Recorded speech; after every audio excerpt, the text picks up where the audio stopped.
बच्चों अपन जो लेक्चर पहले देख रहे थे वो इकोनॉमिक्स में था अपना लेक्चर नंबर 18, जिसमें हमने पढ़ा था उपभोक्ता के बारे में, विधिक जागरूकता क्या होती है और सूचना का अधिकार। तो थोड़ा सा मैं इसमें और समझा रही थी, फिर हम आगे चैप्टर की ओर बढ़ेंगे। तो देखो, सबसे पहले तो हम बात करते हैं जो चैप्टर है उसका जो टाइटल है, शीर्षक उपभोक्ता। उप प्लस भोक्ता ने जो कोई वस्तु को प्राप्त करता है, सेवा को प्राप्त करता है, उसका मूल्य चुका करके, उसका उचित मूल्य दे करके जब उस वस्तु सेवा को प्राप्त करता है या प्रतिफल दे करके, और उसका अंतिम उपभोग करता होता है, ठीक है, वो उपभोक्ता कहलाता है। ठीक है। अब उपभोक्ता में जो उपभोक्ता का जो और अर्थ बताया गया है, तो एक कोपरा अधिनियम, उपभोक्ता संरक्षण अधिनियम, उसके तहत जो बताया गया कि वे जो पूर्ण भुगतान कर दे या भुगतान करने का वचन देता है जब किसी वस्तु सेवा को लेता है, या उसका आधा भुगतान कर दे, आंशिक या कुछ भुगतान कर दे, या उसका भुगतान करने का वचन दे, या विलंबित भुगतान का वचन दे। ठीक है।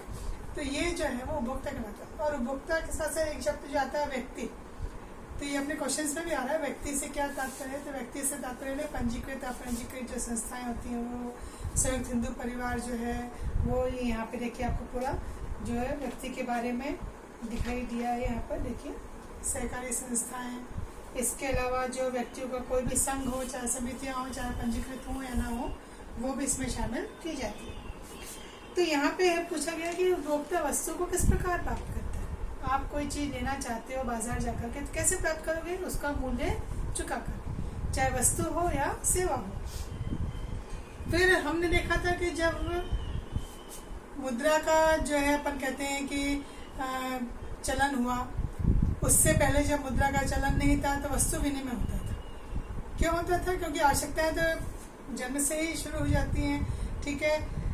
तो यहाँ हम कहेंगे कि वस्तुओं का जो आदान प्रदान हुआ, इसलिए हुआ क्योंकि मनुष्य को उसकी अपनी आवश्यकताओं को पूरा करना था, इसलिए आदान प्रदान की प्रक्रिया शुरू हुई।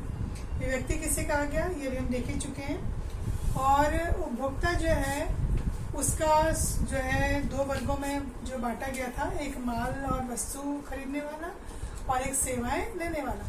और किस प्रकार से उसका शोषण होता है, शोषण को कैसे रोका जाए, हमारे क्या कर्तव्य हैं। जब हम मार्केट जाते हैं तो हमें किन किन बातों का ध्यान रखना है। फिर भी अगर हम शोषण का शिकार हो जाते हैं तो हमें कौन कौन से अधिकार मिलने चाहिए, हम उसके लिए कहाँ जा सकते हैं। उपभोक्ता अदालतें बनी हुई हैं। हमारी क्षति जो हुई है, ठीक है, उस क्षति का हम भरपाई कैसे करें, हमें उस क्षति की पूर्ति कैसे होगी, उसके लिए जो अलग अलग स्तर पर न्यायालय बने, वहाँ पर हमें इसका जो है पूरी तरह से जो है मुआवजा मिल जाता है। आपकी राशि कितनी है, आपकी क्षति कितनी है, उसके आधार पे आपको कहाँ जाना है। तो जिला स्तर पर जिला फोरम है, राज्य फोरम है, राष्ट्रीय फोरम है, और उनके दावा राशि जो है वो अलग अलग है। इसी प्रकार से विधिक जागरूकता सबके लिए बनाई गई योजनाएं, अनुसूचित जाति, जनजाति, पिछड़ा वर्ग, विशेष पिछड़ा वर्ग, दिव्यांग हैं, महिलाएं हैं, श्रमिक हैं, कमजोर वर्ग हैं, सभी के लिए जो है विधिक जागरूकता की गई है, ताकि उनको अपने अपने जो है नियम कानूनों का या उनके लिए जो भी कानून बने उनका ज्ञान हो सके। तो इसके लिए भी सरकार ने कई बड़े बड़े जो अधिकारी हैं, कई संस्थाएं हैं जो उनको कर रखा है, जहाँ पे आप अपनी कोई भी जानकारियाँ जो है वो प्राप्त कर सकते हैं। आप कौन सी जानकारियाँ प्राप्त कर सकते हैं विधिक जागरूकता में? तो जो अभी मैंने आपको बताया कि ये जो अधिनियम बना था, इसके तहत नागरिकों को समानता का अवसर देते हुए, ठीक है, विषमताओं को दूर करते हुए अनेक योजनाएं चलाई गई। गरीबी रेखा से नीचे जीवन यापन करने वाले जो भी वर्ग आते हैं, कमजोर वर्ग हैं, पिछड़ा वर्ग हैं, ठीक है, अल्पसंख्यक हैं, महिलाएं हैं, इसके अलावा जो विभिन्न जातियों के जो पिछड़े वर्ग के लोग हैं, इन सभी को इसके अंतर्गत शामिल किया गया, ताकि इनको लाभ दिया जा सके। और लाभ देने के लिए सरकार ने बहुत सारी योजनाएं चला रखी है।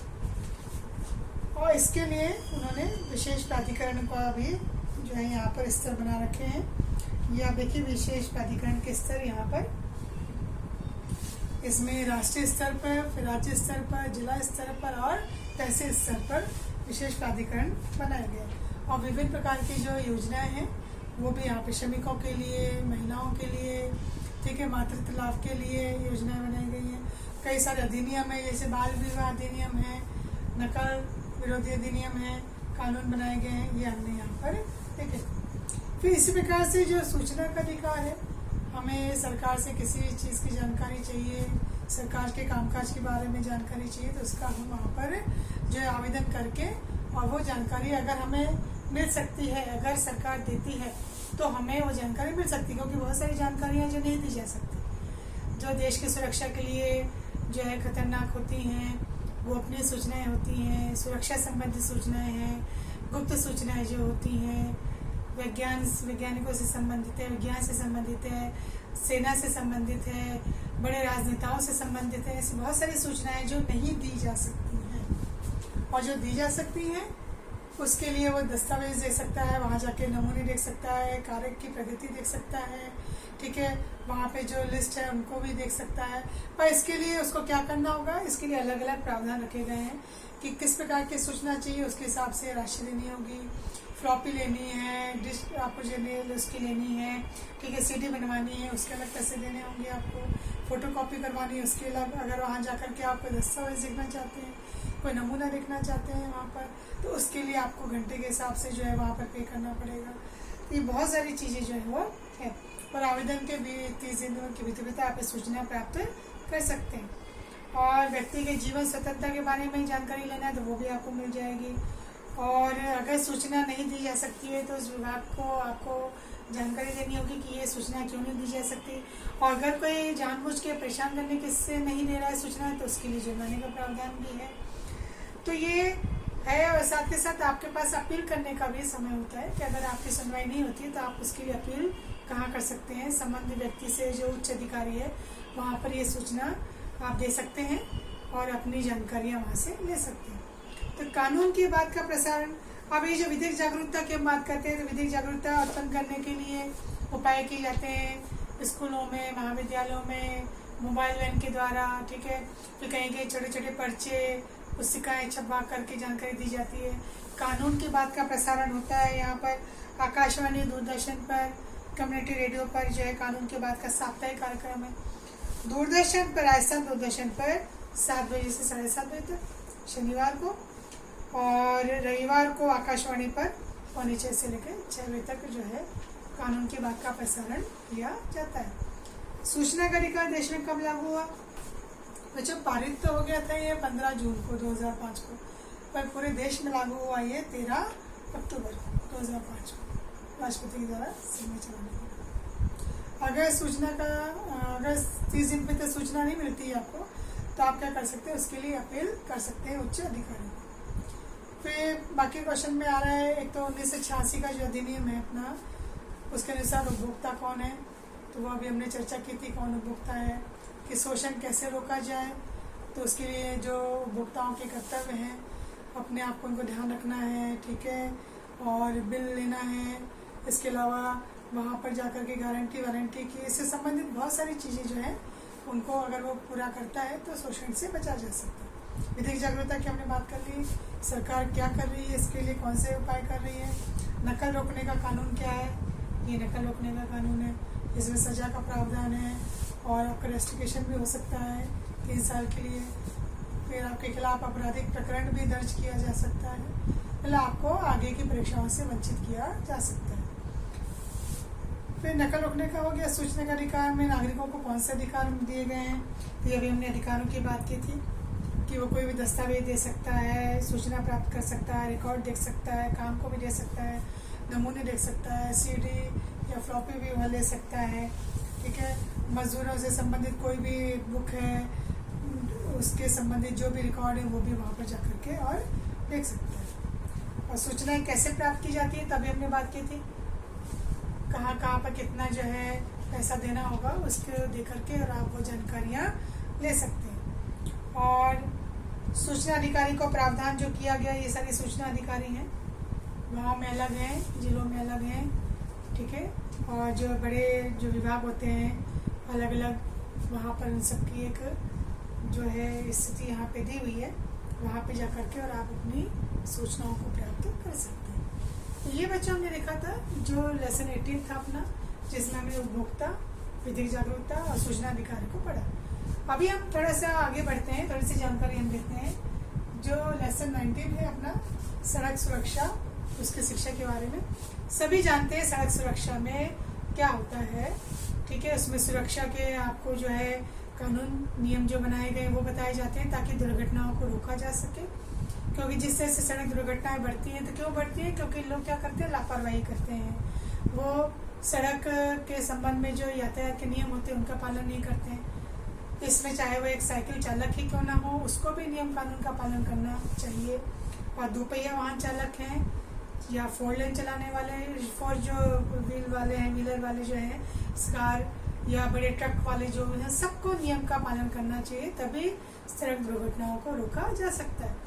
तो यहाँ पे ये जो क्वेश्चन है आपका, तो यहाँ पे पहले मैं आपको कुछ पॉइंट्स समझा देती हूँ जो हम देखते हैं और आपने सड़क पे चलते हुए इन सबको देखा भी होगा। जैसे बस लेन, BRT कॉरिडोर इसको कहा जाता है, बस रैपिड जो है ट्रांजिट, इसको BRT। इसका उद्देश्य क्या है कि जो यात्रा में जो समय लगता है भीड़ भाड़ वाले क्षेत्र में, तो वहाँ पे बसों के लिए एक अलग से लेन बनाई जाती है और उसमें केवल बसों को ही जो है यातायात की या आवागमन की जो है इजाजत होती है। पर हाँ, चूंकि अधिकतर समय ये खाली रहती है, तो इसमें कई बार ट्रैफिक का अगर दूसरे लेन में ज़्यादा भार हो जाता है, प्रेशर हो जाता है, तो वहाँ से डाइवर्ट भी किया जा सकता है। पर वैसे मुख्यतः ये किसके लिए बनाई जाती है? बस के लिए, ताकि बसों को ही वहाँ से संचालित किया जाता है।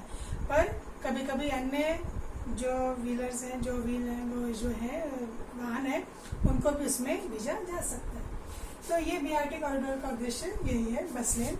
और अपने देश में बहुत सारे शहरों में जो है ये सफलतापूर्वक काम कर रही है। पर कहीं कहीं इसमें भी कुछ समस्याएं हो जाती हैं, क्योंकि इसमें भी कहीं कहीं क्या होता है कि जो स्टैंड होते हैं वो बीच में होते हैं, तो वहाँ तक पहुँचने में समस्या आती है। फिर बस बीच में ही आ जाती है, तो लोगों को सड़क पार करने में दिक्कत हो जाती है। बस जो रुकने का स्थान होता है, वहाँ से वहाँ तक जाने में उनको समस्याओं का सामना करना पड़ता है। तो कुछ समस्याएं वहाँ पर भी हैं। और एक समस्या ये भी कि अन्य वाहन भी उसमें आ जाते हैं, तो ये समस्याओं से उसको जो है यहाँ पर देखा जाता है कि बस लेन में भी कई सारी समस्या है। पर हालांकि ये जो भीड़ भाड़ जो होती है उसमें जो यात्रा में समय ज़्यादा लगता है, उसको कम करने के उद्देश्य से बनाई गई। यू टर्न, अब यू टर्न में बच्चों जैसे ये रोड है, ठीक है, आप देखते हैं ये रोड में आप जा रहे हैं, ठीक है। अब रोड में क्या होता है, लेन होती है अलग अलग। जिनको सीधे बढ़ना है वो तो सीधे चले जाते हैं, उनको इसका पालन करना चाहिए, बीच में चलना चाहिए। जिनको इस तरफ मुड़ना है वो इस लेन में रहते हैं ताकि वो यहाँ पे इजीली बाईं तरफ मुड़ जाए, ठीक है। जिनको वापस यहाँ जाकर के वापस इसी तरफ मुड़ना है, रोड की दूसरी तरफ उसी दिशा में वापस मुड़ना है, तो इसे कहते हैं यू टर्न। चूंकि इसको मुड़ते टाइम यू की आकृति हो जाती है, इसलिए इसको यू टर्न कहा जाता है। और यू टर्न में बाईं ओर मुड़ने की इजाजत नहीं होती। मतलब जो ड्राइवर की जो डायरेक्शन होता है, ड्राइवर की जो सीट होती है, उसी दिशा में आप मुड़ सकते हैं। ये नहीं कि आपने यहाँ चल रहे हैं और यहाँ से यहाँ यू टर्न, यहाँ से यहाँ टर्न ले लिया, उल्टा। तो इससे क्या होगा, दुर्घटनाएं होंगी, क्योंकि यहाँ से जो वाहन तीव्र गति से आ रहे हैं वो 100% जो है दुर्घटनाग्रस्त हो सकते हैं आपकी लापरवाही की वजह से, ठीक है। क्योंकि आपने क्या किया, नियम कानूनों का पालन नहीं किया और आपने कहीं भी अपनी मर्जी से वाहन को चलाया। तो यू टर्न में चूंकि एक यू की आकृति बन जाती है, इसलिए इसको यू टर्न कहते हैं। जेब्रा क्रॉसिंग आपने देखी होगी रोड पर, इस तरह से रेखाएं बनी होती हैं, खासतौर पे सिग्नल पर, जहाँ पे यातायात की बत्तियाँ होती है, वहाँ पर जो है जेब्रा क्रॉसिंग होती है। जेब्रा क्रॉसिंग जो है काली सफ़ेद आपने देखा होगा धारियाँ होती हैं। और इसका उद्देश्य क्या है, ये मुख्यतः किसके लिए बनाई जाती है? ये बनाई जाती है बच्चों जो पैदल चालक होते हैं, जो पैदल चलने वाले जो लोग होते हैं, उनकी सुविधा के लिए बनाया जाता है। क्योंकि ये कहाँ होती है, सिग्नल पर दिखता होती है। तो जैसे मान लीजिए सिग्नल है और यहाँ पर इस तरह से ये बनी होती है, ठीक है। तो अब किसी को मान लीजिए सड़क क्रॉस करनी है, एक जगह से सामने वाली दिशा में जाना है उनको। अब यहाँ से तो वाहन आ रहे, ये तो रोड है। अब चलती रोड में कैसे पार करेंगे, प्रॉब्लम हो जाएगी। तो ऐसे समय में क्या होता है, जब ट्रैफिक लाइट में रेड सिग्नल होता है तो वाहन रुक जाते हैं, सबको पता है रेड जो लाइट आती है तो इसमें वाहन रुक जाते हैं, उस समय ये जेब्रा क्रॉसिंग पार की जा सकती है। कहीं कहीं तो जेब्रा क्रॉसिंग में भी लाइट होती है, तो जब वाहनों के लिए रेड लाइट होती है तब जेब्रा क्रॉसिंग में जो है ग्रीन लाइट हो जाती है, तो उस समय वो रोड क्रॉस कर लेते हैं। और कई देशों में तो बहुत अच्छा होता है कि अगर कोई जाना चाहता है, ठीक है, तो वो अगर जा रहा है तो उस समय वाहन अपने आप ही रुक जाते हैं, मतलब वो चलने वालों का सम्मान करते हैं। जो रोड पर पैदल चलते हैं वो सम्मान के अधिकारी मानते हुए उनको, और वाहन चालक जो है अपने वाहन अपने आप ही रोक लेते हैं। तो अलग अलग देश में जो है अलग अलग व्यवस्थाएं होती है, अलग अलग कानून होते हैं। तो ये जो जेब्रा क्रॉसिंग है, चूंकि ये जेब्रा आपने देखा होगा, जेब्रा जिसको अपन कहते हैं, उसके शरीर पे जो पट्टियां बनी होती है धारीदार, उसके जैसा ही दिखता है और दूर से ही चमकता है, इसलिए इसको जेब्रा क्रॉसिंग नाम दिया गया है। और मुख्यतः ये पैदल चलने वालों के लिए होता है। और जब जेब्रा क्रॉसिंग में लाइट हरी होती है तो वाहन चालकों के लिए रेड लाइट होती है। और कहीं कहीं जेब्रा क्रॉसिंग के दोनों किनारे पर यहाँ पे एक पैदल चलने वाले का जो है बोर्ड भी लगा होता है साइड, ताकि उससे लोगों को अंदाजा हो जाए कि हाँ यहाँ पर जेब्रा क्रॉसिंग है। फुट ओवर ब्रिज, अब ये तो बात हो गई। अब मान लीजिए किसी को सड़क यहाँ से यहाँ क्रॉस करनी है और वो यहाँ तो चल करके वहां तो आएगा नहीं सिग्नल तक, तो उसके लिए क्या किया जाता है, यहाँ से यहाँ एक ब्रिज जैसा बना दिया, आपने अपने शहर में भी देखा होगा, एक तरफ से दूसरी तरफ जाने के लिए ऐसा पुल बना दिया जाता है पैदल चलने वालों के लिए। तो उनको क्या है, सड़क रोड में से क्रॉस नहीं करनी पड़ती, वो वहां से ही इजीली ब्रिज के जरिए दूसरी तरफ आ जाती है। ये फुट ओवर ब्रिज कहा जाता है। और ये इस रोड पे बीच बीच में बने होते हैं ताकि उनको इजीली जो है रोड क्रॉस करने में मतलब सुविधा हो जाए, उनको दिक्कत ना हो। ये तो वाहनों की जो रेलम पे लगी होती है, तेजी से वाहन भागते हैं, तो उन्हें, और खासतौर पे अगर कोई अशक्त है, निशक्त जन है, ठीक है, वृद्ध हैं, बच्चे भी हो सकते हैं, तो इनको दिक्कत होती है। तो इनके लिए सबसे अच्छा तरीका है रोड क्रॉस करने का फुट ओवर ब्रिज। ये ट्रैफिक लाइट तो आप जानते हैं, ट्रैफिक लाइट में जो 3 रंग होते हैं उनका क्या है, लाल रंग का मतलब क्या होता है, रेड लाइट होती है तो रुको, तो येलो होती है तो तैयार हो जाओ, मतलब आप अलर्ट हो जाओ, और ग्रीन में तो गो, मतलब चलना है। ये ट्रैफिक लाइट होती है। फिर कहीं कहीं आपने देखा होगा रैंप और स्वचालित सीढ़ियाँ।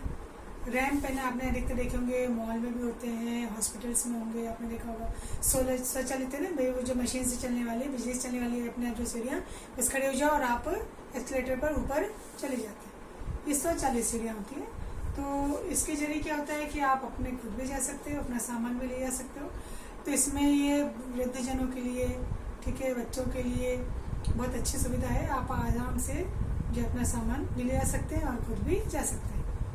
तो ये स्वचालित सीढ़ियाँ इसमें होती है। अब ये जो सुरक्षा वाला जो चैप्टर है, इसमें ये 3 अलग अलग हिस्सों में बांटा गया है। इसको भूगोल का पोर्शन है, एक अर्थशास्त्र का है और एक नागरिक शास्त्र का। ठीक है, तो आज हमने बच्चों केवल ये वाला क्वेश्चन लिया, जिसमें मैंने आपको कुछ शाब्दिक अर्थ जो है वो बताए कि इन चीज़ों से तो आप वाकिफ हैं ही, आपने देखा ही होगा सड़क पे जाते हैं। तो आगे हम देखेंगे अगले लेक्चर में कि वृद्धजनों के साथ क्या समस्याएं हैं, सड़क दुर्घटनाओं के कारण क्या है, उनको कैसे कम किया जा सकता है, या इससे संबंधित और भी जो चीज़ें। इसके प्रकार आप लोगों ने ट्रैफिक लाइट्स के भी देखे होंगे, ठीक है, चित्र, और आपने जो सुरक्षा के ट्रैफिक के जो नियम होते हैं, उनके सड़क सुरक्षा के चिन्ह भी देखे होंगे, तो उसकी चर्चा भी अपन अगले उसमें करें। तो आज के लिए बच्चों ये वाला क्वेश्चन।